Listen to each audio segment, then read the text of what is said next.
Hi, and welcome to the show. Subscribe at kevinmd.com/podcast and get CME for this episode by clicking on the CME link in the show notes. Today, we welcome back Dustin Grinnell. He's a writer, and we're going to talk about his latest book, The Healing Book. Dustin, welcome back to the show. Thanks for having me.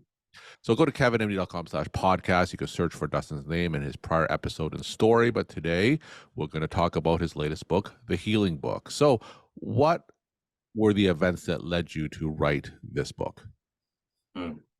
So the Healing Book is about the power of reading and books and the reading experience to help us heal in various ways. This is a topic that I've been interested in for a very long time.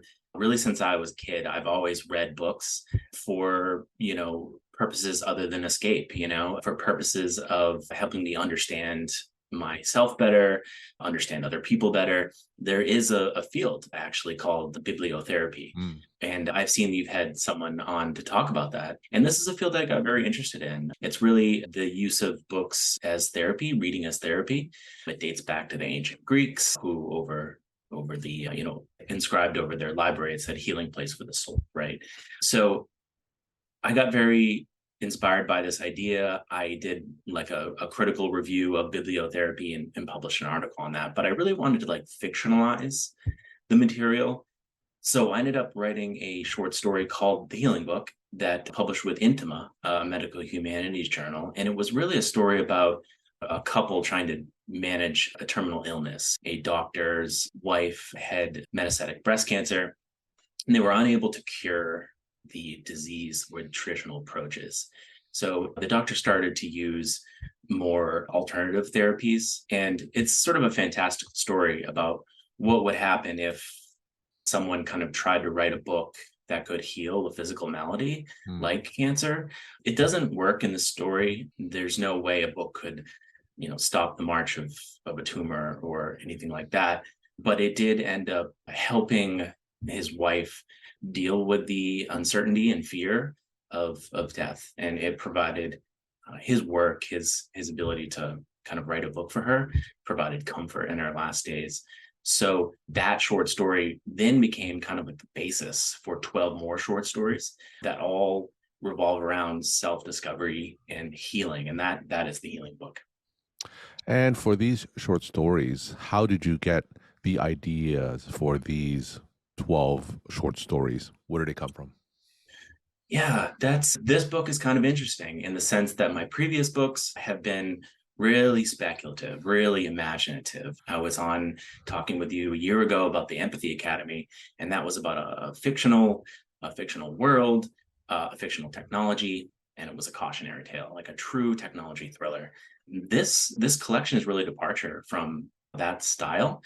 It's a little bit more literary, and it's a little bit more, I would say actually a lot more based on my own personal experiences. There's a genre of writing called autofiction.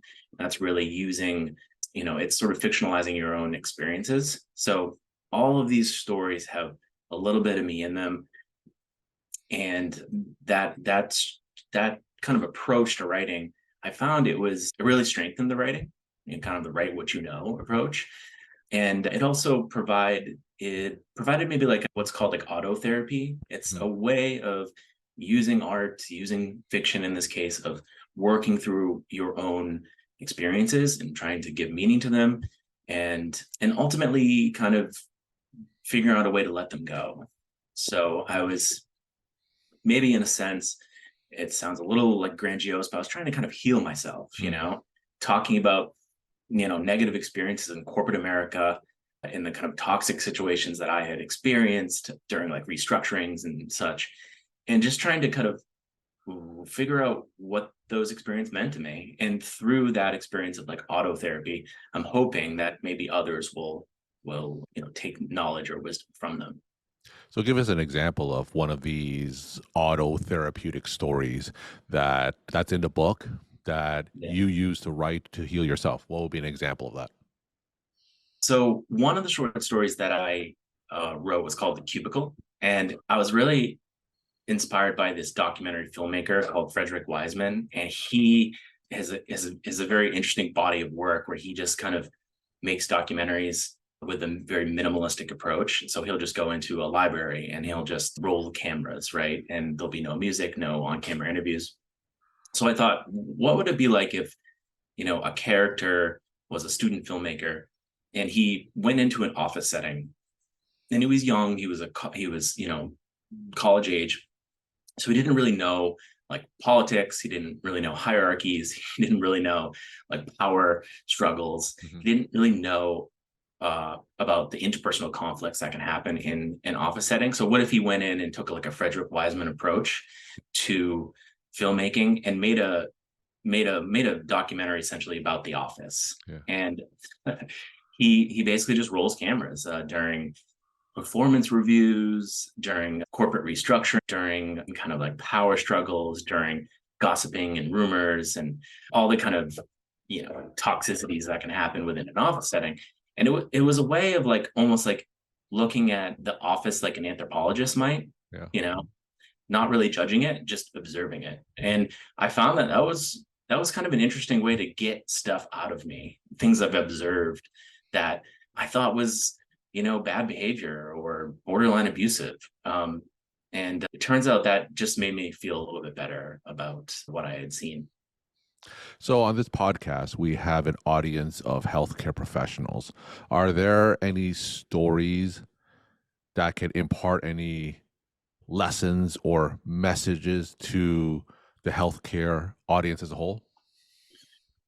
Yeah, I think just in general, the idea of bibliotherapy, the idea of like reading for therapeutic purposes can be something to explore, which is to say, there are the three-legged stool of medicine. You've got one leg, drugs and medications, another leg, like surgeries and interventions. But the third leg is self-care, exercise, sleep, stress reduction, things like that. Bibliotherapy is in that third leg, I think. And so to what degree could healthcare providers, give books to their patients, maybe even fictional texts, to help them understand their own illness, to understand the experience of being sick, to give words to things that they don't have words to express. That in and of itself can be very healing from like a social emotional standpoint. So you can still treat the illness through the first two legs, but the third leg, consider bibliotherapy. There's a doctor I interviewed for a article on bibliotherapy, David Alpern. He's out in Western Massachusetts, and he actually showed me a prescription pad that he has for his patients. He actually prescribes books to patients, which is, I think, really radical and interesting, and potentially something that others could try.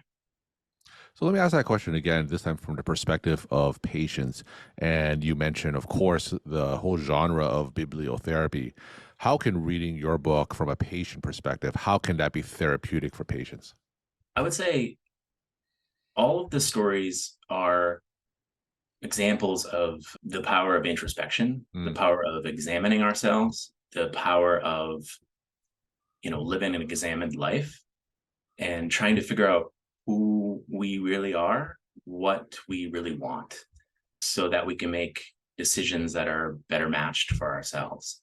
And I think if readers can follow characters who are really trying to discover themselves and find their best place in the world, I think that could be of great help.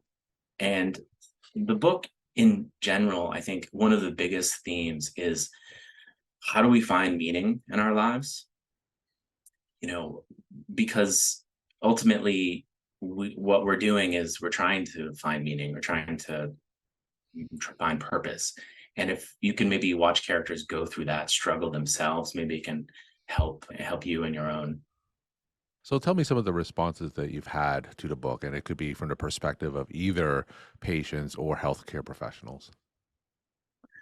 Yeah. Well, I actually had one reader say that something that I didn't expect, which is that through these stories, I am exploring different like healing modalities, from psychotherapy to, in one case, neurosurgery. There's examples of the treatment of malaria. There's a lot of like physical interventions that are displayed in the stories. But one reader said that she found that a lot of the kind of curative agents in the stories was love, the power of love to bring us out of, a demoralized state, a state of melancholy. And I think healthcare providers can't prescribe love, but I think what I was trying to explore in fiction was, what is the power of not just romantic love, but love between friends? What is the power of a friend in dealing with an illness? What is the power of companionship? What is the power of camaraderie and in solidarity? In book clubs, we get to share our feelings about the way stories interact with us. One of the big findings in Alcoholics Anonymous was that the kind of ritualized sharing of stories between people who had dealt with addictions was healing, because it allowed ourselves to imagine ourselves in someone else's experience. That feeling of solidarity. These are the various forms of love that I think can be very healing in ways that we don't quite expect, for diseases that we wouldn't quite expect. One of the reasons why you wrote the book that you said earlier was as a form of autotherapy. So tell me, after writing the book and after reflecting on the stories, did this book change you? I think I'm a little bit better grounded in experiences. One of the things I explored in the study of bibliotherapy is, like, what are the mechanisms? Like, what is actually, how is it working, and what is it, quote unquote, healing? And I think one of the things I found was just having the words to describe what you're going through, having the vocabulary can be extremely healing. So the other part of this is not just knowing kind of what to call things, but it's to be able to, like, arrange your experiences, particularly negative experiences, into a coherent story. And I think a lot of patients can probably attest to this, especially in a psychotherapeutic setting. One of the problems with, like, being in a crisis or dealing with a traumatic event is just the incomprehensibility about it. It's, you don't know how to make sense of it, and you don't have the words to kind of hang things onto. So what writing this book did, I think, was just, it gave me all this vocabulary to kind of churn up the things that had happened to me in my life, and then put them into a fictionalized story with structure that had a problem and then a resolution. And did I heal myself through that process? I don't know. I think I'm a little bit just more well integrated, I think, and less afraid of the negative experiences. And I think when you have the vocabulary and the story through which to examine traumatic experiences, they lose their power. They just loosen their grip on you, and you could start to talk about them objectively. And I think that's the power of storytelling. We're talking to Dustin Grinnell. He's a writer. His latest book is The Healing Book. Dustin, let's end with some of your take-home messages to the Kevin MD audience. So one of the things I have been really curious about lately is the power of the placebo effect and the nocebo effect. I just finished a novella, actually, that is dealing with these two phenomena. And I think if I had any kind of advice or wisdom to impart, I wouldn't look at the placebo effect as a nuisance. I would look at it as a possible tool in your toolbox. Years ago, when I was having, like, abdominal pain, I'm quite certain now that it was driven by stress and probably, like, reflux or something, but I was a little bit worried about it. And I went into my primary care doctor, and I think he obviously knew that, right? And most of us go in for stress related reasons anyways. And he provided some comforting words. He listened to me attentively. And ultimately, he ended up giving me an injection in my lower right quadrant of my stomach. And to this day, I'm certain that it was saline.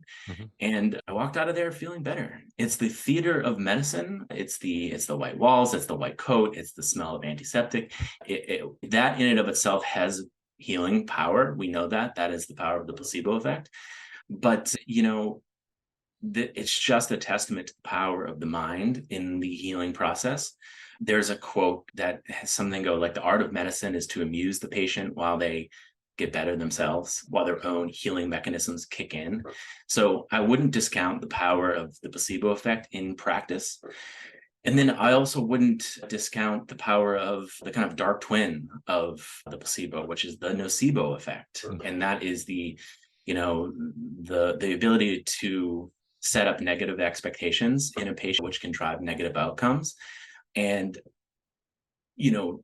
try to kind of keep that in mind when you're talking with a patient, even if they're like trying your patience. Remember that some negative words, even just a look of dismissiveness, these can be very powerful stimuli to patients. They can set up a negative expectation that I'm not going to get better, or my doctor doesn't want me to get better. And, the mind-body connection can actually drive negative outcomes as a result. Dustin, thank you so much for sharing your time and insight. Thanks again for coming back on the show. Thank you.